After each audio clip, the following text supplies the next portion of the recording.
सुनिए डॉक्टर श्याम सुंदर पराशर के अनमोल वचन। गुरु शिष्य महिमा का सुंदर प्रकरण वर्णन। ध्यान से सुनिए। श्री राधे राधे। तो न तो गुरु का यह स्वरूप है और ना ही चेला का कभी भला होने वाला है।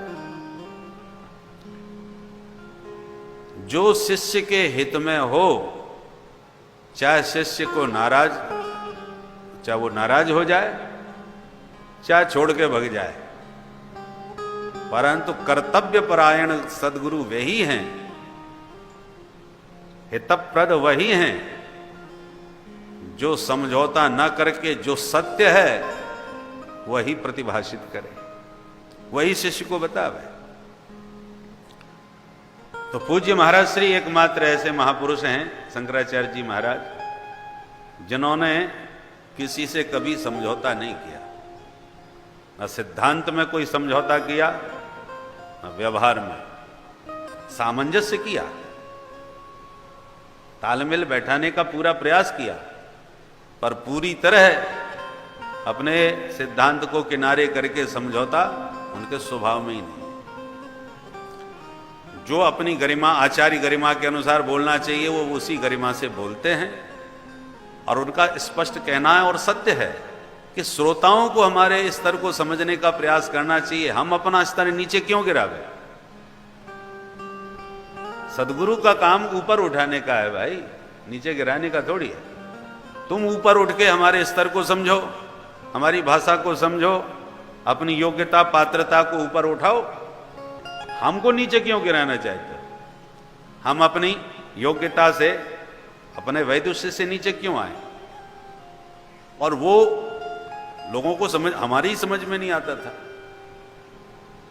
परंतु हम लगातार अतिशय रगड़ करे जो कोई, सुनते रहे तो अब एक एक बात समझ में आती है और विषय में भी प्रवेश हो गया ठीक से। कल हम सुनने के लिए गए पूज्य महाराज श्री को, तो एक 80-85 वर्ष की माता जी थी, कथा सुनने, महाराज जी का प्रवचन सुन रहे हैं। 5 से 6 होता है पास में। तो महाराज जी ने अचानक पूछ दिया, शंकराचार्य जी ने, कितना प्रतिशत समझ में आया? तो हमको लगा कि 80 साल की बुढ़िया हैं, ये कितना समझ पाएंगी, क्या समझा होगा। पर वो माताजी जब बोली, बोले 80 और 3, क्या मतलब? बोले 83% मैंने समझ लिया। तो मैंने भाई बड़ा गणित लगा के बोली, 80 और 3 पहले बोला, फिर बोली 83% मैंने समझ लिया। मैंने भाई तब तो बहुत समझदार है। हमने की, तो मैंने महाराज जी की ओर मुस्कुरा के देखा कि ये जो कह रही है वो क्या सत्य होगा? क्या सचमुच 83% महाराज की भाषा को और विषय को इन माता जी ने समझ लिया होगा? तो महाराज जी तुरंत बोले, ये हमारी गुरु बहन है, धर्म सम्राट से इन्होंने दीक्षा ली है, तो ये हमारी गुरु बहन है, तो इतने बड़े बड़े महापुरुषों को शुरू से सुना है तो क्यों नहीं समझेंगे? तब हमको विश्वास हुआ, जब महाराज जी कह रहे हैं, पुष्ट कर रहे हैं, अनुमोदन कर रहे हैं, तो इसका मतलब माता जी ठीक कह रही। तो इसका मतलब क्या हुआ? विशिष्ट महापुरुषों को आप निरंतर सुनते रहिए, प्रारंभ में समझ में नहीं आएगा, परंतु आप यदि पलायन नहीं कर गए, घबरा नहीं गए और भाग नहीं गए, फिर भी जबरदस्ती सुनते रहे, जैसे दवा कितनी भी कड़वी हो, पीते रहे, मुंह बिगड़ता रहा, पर धीरे धीरे जब बहुत कड़वी दवा अच्छी तरह पीते रहो तो फिर हजम करने की भी सामर्थ्य, पाचन करने की भी सामर्थ्य आ जाती है। हमको जब हमारे धर्म संघ के गुरुदेव भगवान ने ब्रह्म बूटी ब्रह्मी, एक विशिष्ट तिथि में ब्रह्म बूटी पिलाई जाती है, तो विद्यार्थियों को पिलाते रात के 12 बजे भयंकर शीत में, माघ पौष के महीने में, सर्दियों में, और जमुना जी में कंठ तक जल में खड़े होकर के, और फिर वो बूटी पिलाई जाती है रात के 12 बजे। उसका समय काल है। और इतनी सर्दी में जहाँ कपड़े उतारना भारी, वहाँ रात के 12 बजे, और फिर जमुना जी के आकंठ जल में, क्योंकि वो दवा, वो औषधि जो थी वो इतनी कड़वी थी कि उसको पचाना बड़ा मुश्किल, प्राय लोग वमन कर देते थे। तो उसमें 2 विशेषताएं थीं कि यदि आपने पचा लिया तो आपकी मेधा शक्ति बहुत बढ़िया हो जाएगी, कुशाग्र बुद्धि हो जाएगी, और वमन कर दिया तो आपका कंठ बड़ा सुरीला हो जाएगा। परंतु यदि आपने वमन किया और वमन का वो कहीं भी शरीर पर लग गया तो कुष्ठ हो जाएगा, इसलिए वो जल धारा में खड़े होकर के पीना पड़ती है, ताकि वमन हो तो बह जाए आपके शरीर में, उसका कोई कण न लगे, इसलिए पिलाई जाती थी। तो पहली बार पिए गए तो पचाए गए, बड़ी पचने में बड़ा कठिनाई तो आई थोड़ी देर तक, जब तक वो कड़वाहट पूरी तरह से शांत नहीं हो गई तब तक वहीं डटे रहे, पचा गए। दूसरे वर्ष जब पिए तो वो पुरानी कड़वाहट याद आ गई कि उतना ही कड़वाहट कैसे पचेगी, परंतु इसलिए थोड़ा मन गड़बड़ाया, वमन हो गया, परंतु जल में ही थे तो कोई खतरा तो नहीं हुआ। पर कंठ में सरस्वती जी की कृपा का कुछ कण मिल गया, तो गुरुदेव भगवान की कृपा से 2 बार, एक बार विफल भी है, पर विफल होना भी सफलता ही है, वमन होना भी हानिकारक नहीं, कंठ के लिए तो बढ़िया ही था। तो सारे विद्यार्थी पीते थे। तो परंतु अब कई ऐसे विद्यार्थी थे जो प्रतिवर्ष पीते थे, तो जब बार बार पीने लगे तो अभ्यास में भी आ जाता है, कितनी भी कड़वी चीज हो, जब बार बार आप पिएंगे तो वो आपके स्वभाव में आ जाएगी, उसको पचाने का सामर्थ्य आप में आ जाएगा। उसी प्रकार ब्रह्म विद्या जल्दी पचती नहीं है। कोई ब्रह्मनिष्ठ महापुरुष जब वेदांत का, ब्रह्म का प्रतिपादन करे अपने स्वरूप में स्थित होकर के, तो जल्दी से भाषा समझ में नहीं आएगी, दर्शन में प्रवेश नहीं होगा, परंतु आप कमर कस के बैठे रहें और केवल श्रद्धा से सुनते रहें कि भाई महापुरुष हैं इसलिए सुनना चाहिए। पल्ले तो नहीं पड़ता, परंतु इतने बड़े महापुरुष आए, इनके तो हम तो दर्शन करने के लिए ही सुनते हैं। कैसी भी श्रद्धा बना करके आप सुनते रहे तो धीरे धीरे वह ब्रह्म विद्या आपके कर्ण कुहर से प्रविष्ट होकर के पचना प्रारंभ हो जाएगी, आपका पाचन तंत्र ठीक हो जाएगा। हम जब धर्मसंघ विद्यालय में पढ़ते थे तो पूज्य श्री रामानुजाचार्य जी महाराज गुरुदेव के नाम से 2 ही विभूतियां ब्रज में जानी जाती थी वृंदावन धाम में, एक धर्मसंघ वाले गुरुजी और एक श्री रामानुज गुरुजी।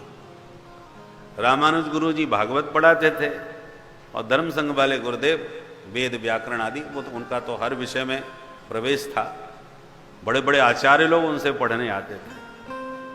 तो शंकराचार्य जी भी उनको गुरुजी ही बोलते थे, तो गुरुजी के नाम से यदि जाने जाते थे तो ये 2 विशिष्ट महापुरुष ब्रज में। तो जब हम उनकी कथा सुनने बैठते, धर्म सम्राट स्वामी श्री कृपात्री जी महाराज के विद्यालय में हम लोग पढ़ते थे, तो जब हम आए उसी वर्ष धर्म सम्राट स्वामी जी महाराज ने आकर के कहा कि देखो पढ़ाई जो होती है वो तो ठीक है, पर प्रतिदिन 1 घंटे भागवत जरूर होनी चाहिए। और ये दायित्व श्री रामानुजाचार्य जी महाराज को दिया। वो 1 घंटे कथा कहते थे, 4 से 5। तो स्वामी जी महाराज के एक ब्रह्मचारी जी थे, केशवमणि जी महाराज, बाद में उनको धर्म सम्राट जी महाराज ने ही संन्यास दीक्षा दी, तो फिर वो केशवानंद सरस्वती जी के नाम से जाने गए। तो उनके नेत्र ज्योति चली गई थी वृद्धावस्था में, तो हम विद्यार्थी उनकी सब सेवा करते थे। तो स्वामी जी ने हमको ड्यूटी दी थी कि स्वामी जी को कथा में नित्य प्रति ला करके बैठाना, सुनाना और फिर उनके कमरे तक उन्हें पहुंचाना, ये तुम ध्यान रखा करो। तो ये ड्यूटी दास को मिल गई। तो और विद्यार्थी बैठे या ना बैठे या इधर उधर चले जाएं, पर हमारी ड्यूटी पक्की थी, बैठना ही पड़ता था। और वो कथा उस समय, ये सन 80 की बात है, तो हमारे तो पल्ले नहीं पड़ती थी, सो जाते थे परंतु सोते सोते जब लुढ़क जाते थे तो फिर सावधान होकर बैठ जाते थे। और उसी वर्ष हमारा यज्ञोपवीत संस्कार हुआ था, तो हम कौपीन धारण करके और भस्म लगा करके और वो जो दंड मिलता था ब्रह्मचारियों को, वो दंड लेके बैठते थे। तो पूज्य श्री रामानुजाचार्य जी महाराज हमको बोले आइए शंकराचार्य जी, ऐसे कह के बुलाते थे बड़े प्यार से, मेरे भस्म वगैरह देख करके। उस समय मेरी अवस्था रही होगी 13-14 साल की, 13 वर्ष के लगभग था। तो वो मैं स्वामी जी को लेके आता था तो वो मेरे को ऐसे संबोधन करके मेरा उत्साह प्रेम से बढ़ाते थे। तो जब मैं बैठ जाता था और यदि मैं इधर उधर चला जाऊं तो गुरुजी पूछते थे, कहो भाई आज कहाँ चले गए थे? तो वो टोकेंगे, इस डर के मारे बैठना पड़ता था। स्वामी जी को कहीं कोई आवश्यकता ना पड़ जाए, इसलिए स्वामी जी को ध्यान में रख के बैठना पड़ता था। तो 1% भी मन नहीं लगता था, परंतु गुरुजनों के भय के कारण बैठना अनिवार्य हो गया था। बैठते थे, अनिच्छा पूर्वक भी बैठते थे, परंतु उसमें जब बार बार सुनते थे, कई वर्ष तक, 6 वर्ष तक यह सिलसिला चला। धर्मसंघ विद्यालय में 6 वर्ष रहे हम लोग, तो यह सिलसिला 6 वर्ष तक चलता रहा। और उसमें 3 आवृत्ति भागवत की पूरी हुई। पहली आवृत्ति जब पूरी हुई आद्योपंत, तो उसमें कुछ भी ना के बराबर 5% समझ में आया होगा। परंतु जब दूसरी आवृत्ति हुई तो कई विषय समझ में आने लगे। फिर गुटका लेके बैठने लगे, कौन सा श्लोक चल रहा है उसको हम ध्यान से पढ़ते थे। फिर जो उसमें कथानक भाग आता था तो बड़ा आनंद आ जाता था, अरे भाई ये तो वो फलानी कथा है, ये धुंधकारी की कथा आ गई, ये प्रहलाद जी की कथा आ गई। जिसकी भी कथा आती थी तो वो किस श्लोक में क्या भाव है उसको बड़े ध्यान से सुनने लगे। तो ज्योतिषी बनने आए थे हम, तो हमारे दादाजी ज्योतिषाचार्य थे। उद्देश्य तो ज्योतिष सीखना था, परंतु भागवत का रंग ऐसा धीरे धीरे चढ़ने लगा कि पहले तो कुछ भी पल्ले नहीं पड़ता था, भागवत से कोई मतलब भी नहीं था, भागवत कहना कोई लक्ष्य भी नहीं था। परंतु 6 वर्ष तक जो बारंबार भागवत का श्रवण करते रहे तो विषय वस्तु में भी प्रवेश होना प्रारंभ हो गया, प्रसंग सब समझ में आने लगे। और 3 बार भागवत की ठीक से पूरी आवृत्ति भी हो गई। तो कहने का तात्पर्य यह है कि जो कुछ भी पल्ले नहीं पड़ रहा था, और वो भी छोटी सी अवस्था में, परंतु जब सुना अनिच्छा पूर्वक, श्रद्धा पूर्वक नहीं, अनिच्छा पूर्वक भी सुना, तो बीज रूप में वो संस्कार बुद्धि में बैठा। और वो संस्कार धीरे धीरे पल्लवित हुआ। जो हमारा दूर दूर तक कोई लक्ष्य नहीं था कि हम कभी कथावाचक बनेंगे, और देखो संतों के बीच में बैठते, इसलिए कहते संतन के संग लाग रे तेरी अक्षी बनेगी, है? वो चरितार्थ हुआ। हम सुनते रहे, जबरदस्ती सुनते रहे, और देखते देखते जो बिल्कुल दूर दूर तक हमारा लक्ष्य ही नहीं था, और जबरदस्ती व्यास गद्दी पर बैठा जी।